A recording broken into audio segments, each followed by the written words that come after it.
how to withdraw money from the Worldcoin app. So here's what you want to do. You want to load up the app itself. Once the app loads, you will need to go into your wallet here. So click on wallet. Then it's going to look a little something like this. You want to click on the three dots that say more. Afterwards, you will choose withdraw. The next step will be choosing the currency or token which we want to withdraw and selecting a method. So we can do it to card, to bank account, or you can also transfer your crypto to another app.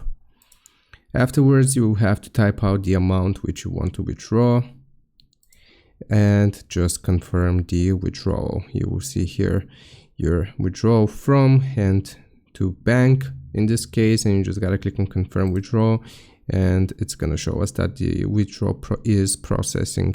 I hope this helps. Leave a like and sub, and I'll see you next time.